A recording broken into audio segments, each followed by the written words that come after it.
Il y a quelques semaines, quand j'ai rencontré mon ami Hichem Abdesmad, qui m'a proposé, qu'il a évoqué le thème de ce séminaire, Sciences sociales en révolution, j'ai presque immédiatement proposé le thème de la question de l'enseignement de l'économie après la Révolution.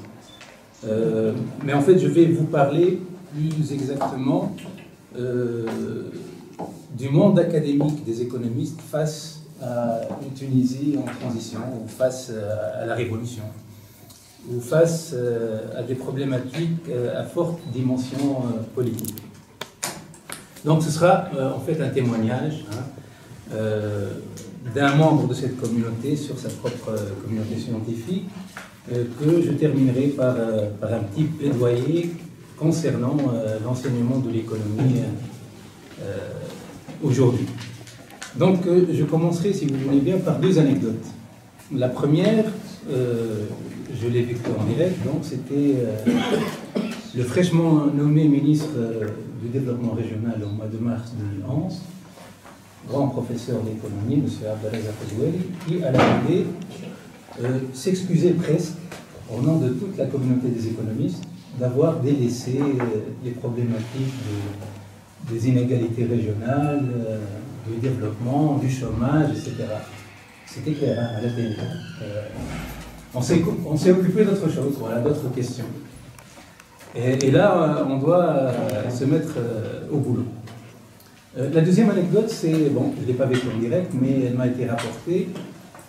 C'est juin 2011. Il y a toujours la grand-messe des économistes.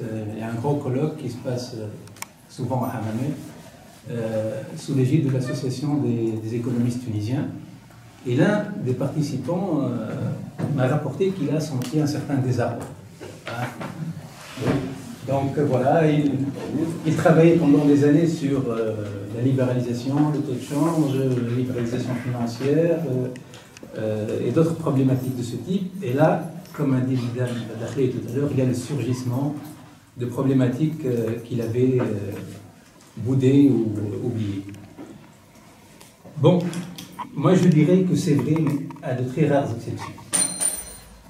Ces problématiques ont vraiment été désertées, mais il y a des économistes, bon, ils se comptent sur les doigts d'une seule main, qui ont osé produire des analyses critiques, qui ont osé aborder les thématiques sensibles, du temps de Ben Ali. Bon, je vais les citer, hein, pas de raison qu'on taise leur nom. Mahmoud Barmdan, qui était opposant, donc qui a dirigé Amnesty et qui a intégré un parti politique d'opposition, et deux autres économistes que je désignerai comme proches de l'UGTT, Hassine Dimessi et Abdelil Bedoul, hein, qui osaient donc produire des analyses critiques. Et bon, chacun a fait son chemin après la Révolution, hein, et deux ont été ministres. L'un a été un ministre, l'autre a été proposé, vous vous rappelez, par le GTT, puis il a démissionné, avec les autres membres soutenus par le GTT. Donc, on peut dire qu'il y a eu une démission des économistes face à ces questions, et la science économique tunisienne a fui ces problématiques, et je dis, elle a naïvement porté une idéologie, hein, qui est l'idéologie libérale, quand elle a traité des thèmes de libéralisation, de privatisation, de gouvernance, etc. Le plus grave, c'est que, non seulement à part les exceptions citées, elle n'a pas produit d'analyse critique, mais elle n'a pas abrité de débat. L'université tunisienne, en économie, n'a pas vraiment abrité un débat. Bon, cet état de fait a une explication, selon moi. Il y a le contexte autoritaire. J'estime que, sans doute, la période de Ben Ali était moins propice à l'esprit critique ou à une certaine liberté d'analyse que la période bourguibienne, sans doute. En tout cas, il y a eu sûrement une autocensure de la part des économistes du temps de Ben Ali. Mais il y a aussi une évolution idéologique mondiale, donc la Tunisie n'est pas à l'abri de ce qui s'est passé après la chute du mur en 1989. à Paris, on m'a rapporté qu'au début des années 90, des cartons entiers des livres de Marx, Lénine, etc., ont été dégagés des bibliothèques, donc c'est une évolution au niveau mondial. Et au milieu des années 90, il y a eu le fameux consensus de Washington sur comment on pouvait concevoir les politiques de croissance, de développement, etc., selon les normes libérales. Cette évolution idéologique a eu un impact direct donc, sur la recherche et sur l'enseignement. Bon, je vais vous dire mon expérience personnelle, donc étudiant fin des années 80, étudiant d'économie, puis débarquant début des années 2000 comme enseignant. Et là, j'ai remarqué que le programme a complètement changé. C'est-à-dire que toutes les matières qu'on avait étudiées, qui avaient une forte dimension historique, politique, philosophique, critique, etc., ont complètement disparu. Donc, en tant qu'étudiant, en première année, j'avais des cours d'histoire des faits et de la pensée économique, un cours de mode de production, donc ceux qui sont un peu au fait du marxisme, ils savent de quoi il s'agit, enseigné par M. Abdjababsé, c'est évoqué tout à l'heure. En deuxième année, un cours d'histoire, un deuxième donc, cours d'histoire. En troisième année, un cours de croissance et répartition. On va voir que la question de la répartition est importante, donc elle a un contenu politique sensible. Le développement, les théories de développement, et là on nous parlait de Sémélamine, le professeur Azem Ayoub, de l'école de la CEPAL, centre, périphérie, etc., développement inégal. Et en quatrième année, il y avait un cours de système économique comparé. Donc voilà, on nous parlait de capitalisme, socialisme, etc. Quand je suis devenu enseignant, j'ai pu retrouver ces matières. Il y a eu seulement en quatrième année un cours de système économique qui a disparu avec la licence, donc le système LND. Donc voilà, c'est un contenu qui est donc, de l'enseignement qui a été totalement expurgé de toutes ces matières qui pouvaient justement donner une culture politique, historique aux étudiants d'économie. Donc ce diagnostic, je l'avais fait déjà avant la Révolution, en 2003, à l'occasion d'un article de Hakim Ben Hamouda, qui était très content, à juste titre, du livre de M. Chedil Ayari, Le système de développement tunisien. Et il disait, voilà, c'est une très belle analyse. Entre parenthèses, le livre de Ayari, c'est de 1962 à 1986. Donc, il a bien pris. Mais Ben Hamoud a été élogieux. Voilà, il y a une dimension historique, l'analyse institutionnelle, c'est très bien. On peut parler d'une école de pensée tunisienne qui est, oui, il avait dit ça dans son article, qui est sensible aux institutions, à l'histoire, etc. Donc, connaissant la réalité de l'enseignement, j'ai immédiatement réagi et je lui ai dit, écoutez, il y a peut-être une école, il y a eu peut-être, mais je ne pense pas qu'il y en aura, vu ce qu'on enseigne en économie. Donc, j'ai dit dans l'article, donc, l'actuel système, qui n'était pas mauvais, celui de la maîtrise, en fin de compte, comparé par rapport aux 3 ans de licence actuellement, ce système peut, dans le meilleur des cas, produire de très bons techniciens de l'analyse microéconomique et macroéconomique, mais qui sont inconscients des débats méthodologiques en amont, et inconscients des conséquences politiques en aval de leurs analyses. L'autre chose qui a changé, peut-être aussi, qui pose problème, c'est le profil du corps professoral. Donc, à mon époque, l'essentiel des enseignants avaient fait des thèses en France, et ils avaient donc fréquenté l'université de Paris, de Grenoble, d'Aix, etc. Et donc, ce sont eux qui, en fin de compte, nous ont enseigné l'économie avec cette dimension historique et critique. Dans les années 2000, fin des années 90, il y a plutôt le profil PhD du Canada ou des États-Unis, qui est plutôt dans le courant, en disant mainstream, l'orthodoxie, néoclassiques et libérales qui sont devenus plus nombreux dans le corps professoral. Bon, ce que je vous dis, ce n'est pas des trucs étayés par une recherche rigoureuse, c'est les observations d'un économiste parmi ses collègues. Les thématiques également ont changé. Là aussi, je n'ai pas fait un vrai dépouillement rigoureux des thèses soutenues en Tunisie ou à l'étranger par les futurs enseignants. Mais il se trouve qu'il y a quelques années, j'ai essayé de travailler sur les classes moyennes et j'ai cherché les thèses et les recherches sur les classes sociales. Eh bien, ça s'arrête en 1983. Je tombe sur 1981 sur la thèse de Mahmoud Balandra, accumulation du capital et classe sociale en Tunisie, une thèse marxiste en tout point. Et 2 années plus tard, Cindy Messi, comme par hasard, classe sociale et répartition du revenu. Donc, puis, ça a complètement disparu. Je sais qu'il y a une ou 2 thèses, peut-être que Sermor peut me corriger sur le développement régional, il y en a eu une, c'est un jeune collègue, une autre sur l'économie territoriale, mais il n'y a pas beaucoup de réflexion sur les problèmes d'inégalité, de développement, de chômage, etc. Donc, on peut conclure que de la fin des années 80 à aujourd'hui, il y a eu un appauvrissement sensible dans l'enseignement de l'économie et dans la recherche au profit d'un seul courant théorique, donc l'économie dominante néoclassique, et au profit d'une seule idéologie, donc l'idéologie libérale. Bon, ça pose vraiment problème.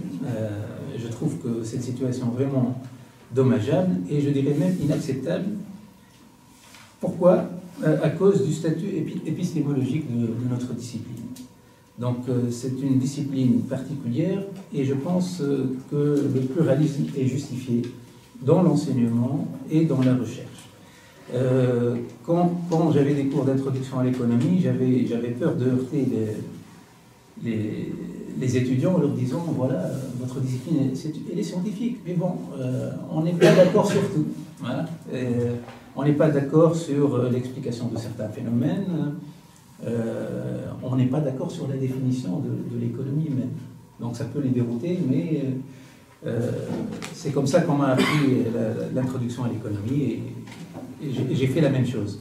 Par exemple, je leur dis que le phénomène du chômage, il y a une école qui dit le chômage est dû à des salaires qui sont trop élevés et la solution c'est de baisser les salaires. Et ça c'est la théorie standard. Keynes répond non, c'est pas une question de salaire trop élevé, c'est une question de demande insuffisante. Et à la limite, baisser les salaires, ça aggrave le problème plutôt que de le résoudre. Bon, voilà, ça c'est une question concrète comme celle du chômage. Pour ce qui est des définitions, et là c'est un sujet très sensible parce que c'est la définition adoptée qui va nous diriger vers quel type d'enseignement de l'économie. Il y a une définition qui s'est imposée depuis très longtemps et qui est dans tous les manuels. Elle est due à un économiste anglais, Lionel Robbins, et elle date de 1932. Donc Robbins nous dit la science économique, l'économie est la science qui étudie le comportement humain en tant que relation entre les fins et les moyens rares à usage alternatif. Bon, qu'est-ce que ça donne? Ça donne que l'objet de l'économie, c'est la rareté, et que c'est centré sur le comportement de l'individu, supposé être rationnel, donc, et la rationalité. Des économistes ont écrit récemment, ça fait de l'économie une branche de la logique, en fin de compte, puisqu'elle étudie le comportement humain et la rationalité.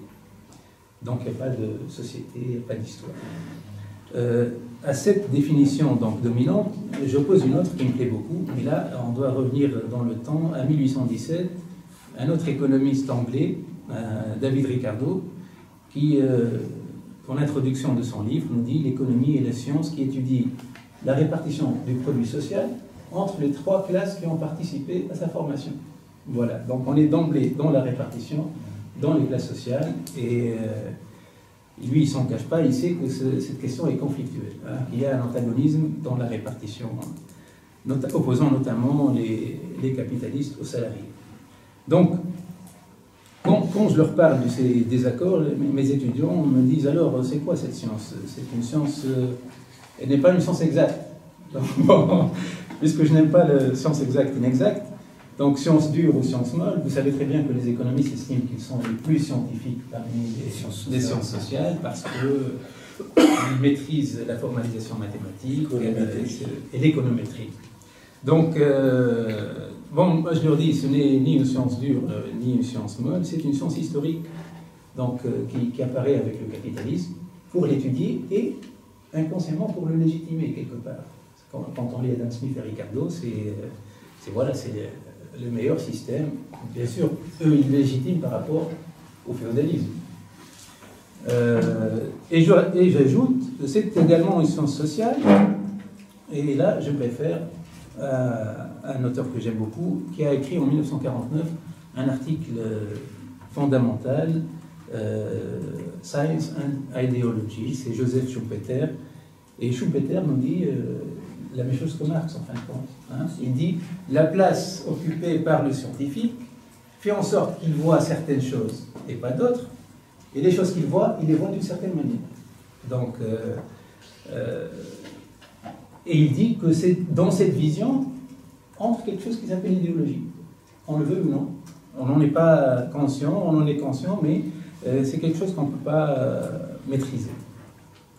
Tout ça pour vous dire que dans l'économie, il y a trois grandes visions, et pas seulement la vision orthodoxe et libérale.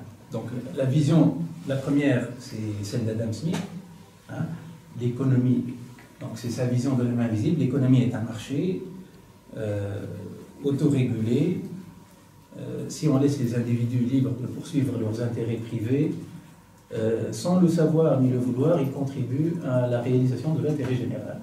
Donc voilà, c'est un ordre, c'est harmonieux qui naît à partir du libre déploiement des intérêts privés. Bien sûr, cette vision est dominante, mais pas dans la forme donnée par Adam Smith. C'est le grand économiste des années 1870, Walras, qui va formaliser sous forme mathématique l'idée de la main invisible et qui va inventer le concept de théorie de l'équilibre général. Hein. Donc c'est la même idée que la main invisible, sauf que c'est formalisé mathématiquement. Et c'est la vision dominante jusqu'à aujourd'hui. Puis vient la seconde vision, celle de Marx. Et pour Marx, l'économie n'est pas un marché, mais un mode de production, justement, évolutif. Donc le mode de production, c'est les rapports sociaux de production. Et ce mode de production évolutif abrite des contradictions, abrite des conflits et des crises. La troisième vision, on la doit à l'économiste anglais, là aussi, Keynes, pour qui l'économie est un circuit, le circuit qui lie les grands agrégats entre eux. Et dans la vision de Keynes, on n'est pas sûr d'être en équilibre. Rien ne fait qu'au bout, il va y avoir un équilibre. Donc, l'équilibre, c'est un cas vraiment particulier. Donc, derrière les trois visions, moi, je dis qu'il y a trois conceptions de la bonne société. Donc, si tout va bien, il n'y a pas besoin de changer grand-chose à l'organisation de la société. Donc, la vision de Smith donne une approche conservatrice. Celle de Marx, vous savez qu'elle est révolutionnaire. Donc, le système, avec ses contradictions, va évoluer vers sa fin. Hein. Et Keynes, moi je dis c'est une vision réformiste. Donc Keynes, en gros, il nous dit le capitalisme n'est pas mal, il n'est pas mauvais, mais il a deux problèmes. Il crée du chômage et des inégalités dans la répartition assez forte. Donc si on corrige ces deux défauts, c'est bien. Donc, moi donc, malheureusement, pourquoi j'ai fait ce petit détour? Pour vous dire que malheureusement, aujourd'hui, les étudiants d'économie ne rencontrent pas du tout ces noms, y compris celui de Smith. Hein. C'est-à-dire que, puisque l'histoire a disparu de l'horizon de l'enseignement, ils ne connaissent pas ces noms, les auteurs de ces grandes visions, et je crois même qu'ils ne rencontrent pas le concept de capitalisme. C'est bien sûr qu'ils ne rencontrent pas. Donc, voilà, il a fait des études c'est un terme tabou. Donc, oui, peut-être que ça pourrait créer des problèmes. Hein. Capitalisme, l'exploitation, etc., les inégalités. Donc, d'où l'urgence de revoir, à l'occasion de la Révolution, justement, donc de revoir le contenu de l'enseignement dans un sens pluraliste. Je ne dis pas ramener la matière mode de production, non, mais au moins un enseignement plus pluraliste. Bon, il faut avouer qu'il y a eu une prise de conscience. Il y a une commission nationale sectorielle qui décide des programmes. Et cette année, surprise, à la rentrée, on me dit « Vous allez enseigner l'histoire des faits de la pensée économique » qu'on avait abandonné depuis des séminaires. Ça a causé pas mal de problèmes dans les départements d'économie qui n'ont pas souvent trouvé l'enseignant. Mais bon, c'est bien, mais sincèrement, ça reste insuffisant. Donc, en plus, il y a un autre aspect que j'ai remarqué il n'y a pas longtemps. On m'a appelé pour être discutant d'un papier. Donc dans le style économique standard, qui faisait le lien entre régime politique et croissance économique. Ça, c'est devenu à la mode ces derniers temps chez nos étudiants et les chercheurs. Bon, ça s'explique parce qu'il y a une atmosphère de liberté, donc on peut aborder ces questions. Et on est inquiet par rapport à l'actualité. Après tout, l'autoritarisme, ça avait du bon. Hein. Maintenant, on s'interroge, est-ce que la démocratie peut aider à la croissance, au développement, et dans ces papiers, on nous dit, voilà, la démocratie est souvent associée à l'instabilité, aux grèves, aux intérêts catégoriels, la primauté du court terme. J'ai entendu un truc formidable, l'électeur médian, il est pauvre, donc il va demander des politiques de redistribution. Et ça ne favorise pas l'accumulation du capital. J'ai entendu aussi un truc formidable. L'avantage des dictatures, c'est qu'elles rendent inopérants les syndicats. Mais bon, quand je l'ai interpellé sur il n'était pas conscient des énormités donc, qui nous sortaient. Et à la limite, on lui avait dit, mais est-ce qu'en fin de compte, à vous entendre, le capitalisme est incompatible avec la démocratie, au moins dans son contenu social. Donc, c'est une attaque en règle contre le capitalisme. Donc voilà, quand il n'y a pas le bagage culturel nécessaire, donc le bagage historique et politique, quand les économistes affrontent ces problématiques, ça peut être d'une façon très naïve, qui est inconsciente des présupposés idéologiques qu'elle porte. Et bon, à l'heure des charges, c'est ainsi qu'on est formaté, avec les premiers manuels, hein. Et ça, c'est pas moi qui dis, c'est Schumpeter dans l'article de 1949. Il dit voilà, il y a l'idéologie des économistes, c'est tout serait bien avec la concurrence pure et parfaite, ça serait magnifique. Le problème, c'est qu'il y a les méchants monopoles et oligopoles qui interviennent et qui gâchent tout ça. Donc ça, on l'a surtout quand on leur donne pas un autre enseignement, quand ils ne découvrent pas d'autres auteurs, ils sont vraiment dans cette logique. Donc, pour conclure, je dirais que la pluralité serait la bienvenue, hein, les théories critiques également, remettre un peu l'économie dans la société et dans l'histoire, hein, ces individus rationnels, plus ou moins rationnels, qui, en se confrontant sur les marchés, aboutissent à des équilibres, c'est beau, hein, c'est vrai, mais bon, c'est loin des questions qui surgissent aujourd'hui à la faveur de la Révolution. Donc le pluralisme dans l'enseignement de l'économie est nécessaire pour un débat entre les universitaires, mais également pour le débat entre les citoyens. Vous savez très bien, Serre-Moll vient d'évoquer la question économique et sociale à l'origine de la Révolution est passée à la trappe. Hein. On sait que ça s'est aggravé après la Révolution. Tout le monde parle d'un nouveau modèle de développement, mais non, c'est pas évident, ce nouveau modèle de développement. C'est vrai, hein.